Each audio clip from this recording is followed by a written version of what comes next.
Bonjour, je suis Bastien Lecomte, responsable système connecté chez EDF ENR.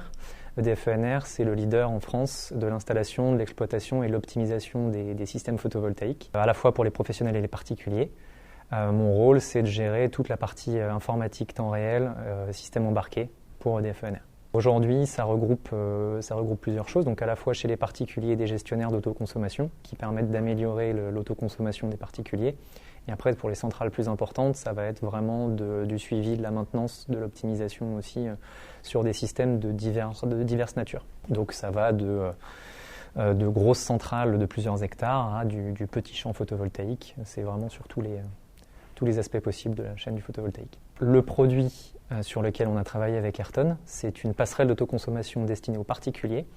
L'objectif de ce système, c'est vraiment d'améliorer l'autoconsommation des particuliers. Donc, en détail, ce que ça veut dire, on va mesurer tous les flux existants électriques chez un particulier, donc le flux de consommation, le flux de production, d'eau chaude sanitaire, etc.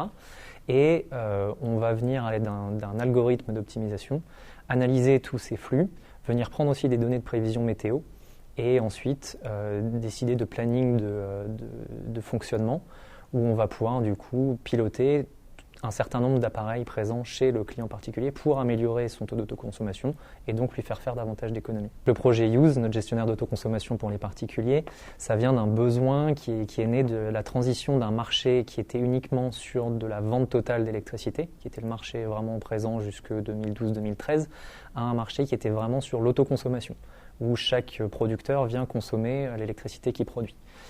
Pour faire ça, on a un problème d'adéquation entre le moment où les consommations ont lieu et le moment où la production a lieu. Et si on prend les particuliers sont majoritairement chez eux le matin et le soir, et en journée sont au travail ou sont en tout cas pas forcément présents. Donc on a des consommations qui ont surtout lieu à des moments où le photovoltaïque n'est pas là. Donc on voit bien qu'on a des besoins d'optimisation de cette consommation et des besoins de pilotage de différents usages électriques, en tout cas dans la maison, pour permettre d'améliorer l'adéquation entre production et consommation. Finalement, l'autoconsommation et l'optimisation de l'autoconsommation, c'est un petit peu dans l'ADN d'EDF ENR depuis la création. C'est vraiment une problématique qui est née avec la transition de ce marché du photovoltaïque. Donc finalement, depuis le début, EDF ENR est sur ce domaine et sur l'optimisation. Maintenant, le projet Use en tant que tel a démarré début 2019. Ce projet, c'est une deuxième version d'un gestionnaire d'autoconsommation.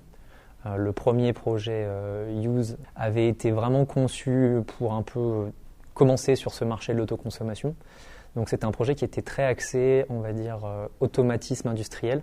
C'était un automate plus qu'un équipement connecté tel qu'on l'entend à l'heure actuelle, qui nous a vraiment permis de démarrer sur ce créneau, mais qui avait ses propres difficultés, dans le sens où on a atteint assez rapidement un nombre de clients importants. Aujourd'hui, le parc installé est autour de 20 000 utilisateurs.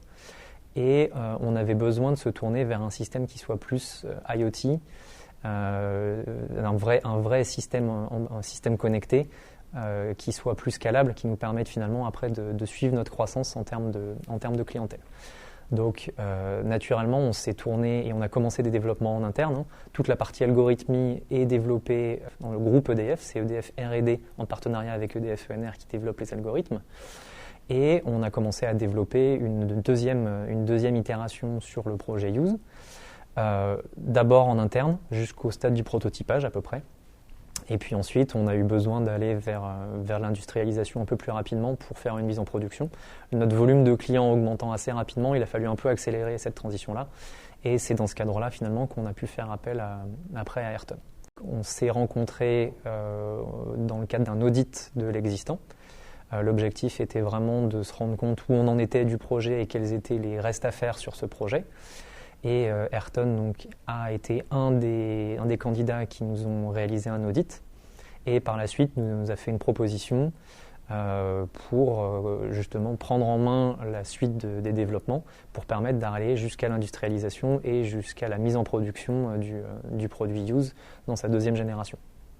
Et donc ça nous a plu et on a décidé de partir du coup avec Ayrton pour cette raison-là, cette approche un peu globale et qui était capable de nous mettre à la fois des ingénieurs capables de travailler sur du Linux embarqué, mais aussi sur du front-end, aussi sur de l'Azure sans difficulté. Et l'approche globale nous a vraiment plu. Ouais.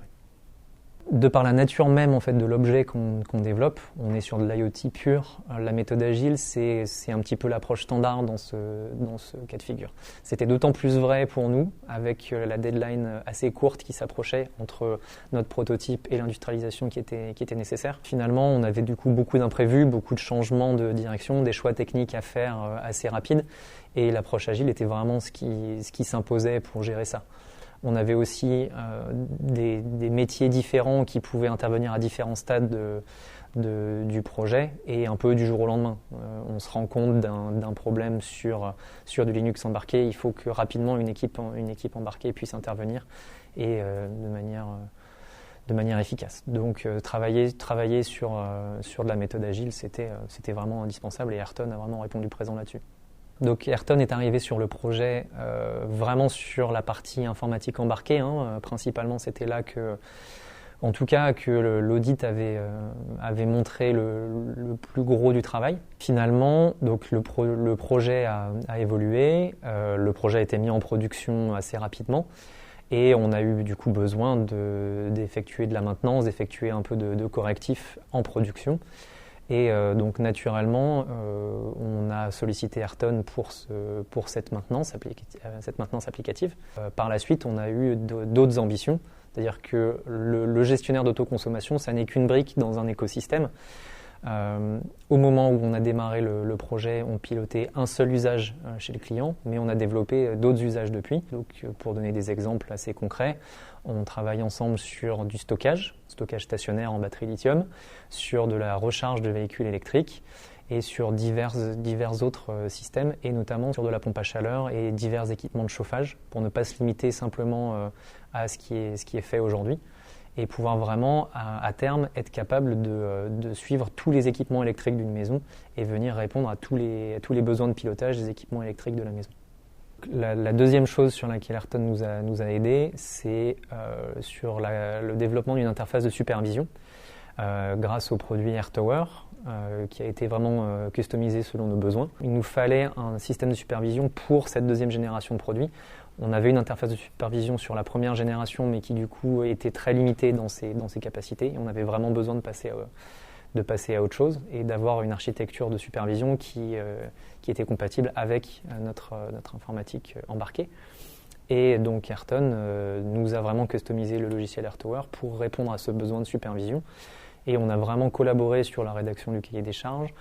Ayrton a été assez utile à la fois sur la partie conception, c'est-à-dire qu'on sentait vraiment l'expérience derrière de la mise en œuvre de ce logiciel sur d'autres cas d'usage qui pouvaient être différents des nôtres, mais qui se recoupaient par certains points de vue. Aussi, nous a vraiment aidé sur le développement en tant que tel et les liens à faire avec toute notre infrastructure d'IoT. Donc ça a vraiment été un projet bien mené. Et ce projet va continuer sur le long terme, puisqu'on va faire des évolutions assez rapidement sur notre version d'AirTower pour vraiment bien s'interfacer avec nos divers outils actuels, notamment le CRM et le système de suivi de nos clients, pour avoir finalement un seul référentiel technique sur notre système et qui soit géré à travers une interface qui sera AirTower. Aujourd'hui, on a d'autres projets sur 2022 qui vont continuer. Donc à la fois dans la continuité de ce gestionnaire d'autoconsommation, mais aussi sur d'autres systèmes en B2B, donc la gestion de centrales de taille plus importante et l'interconnexion de ces centrales. EDF, ENR a beaucoup d'ambition sur de l'exploitation et de la maintenance de centrales photovoltaïques. Et il y a des challenges qui sont liés à ça, dans le sens où soit des centrales que nous allons construire nous-mêmes, soit c'est des centrales potentiellement que nous allons acheter. Et dans ce cadre-là, on n'est pas forcément maître des systèmes de monitoring, des systèmes de maintenance qui sont en place. Et donc, on a des besoins potentiellement de venir être capable d'interagir avec toute une typologie de systèmes très différents et d'arriver à regrouper ça au sein d'un seul et même système. Donc, ça fait partie des enjeux sur 2022 pour nous, et on espère que Ayrton pourra continuer à nous accompagner sur ce projet.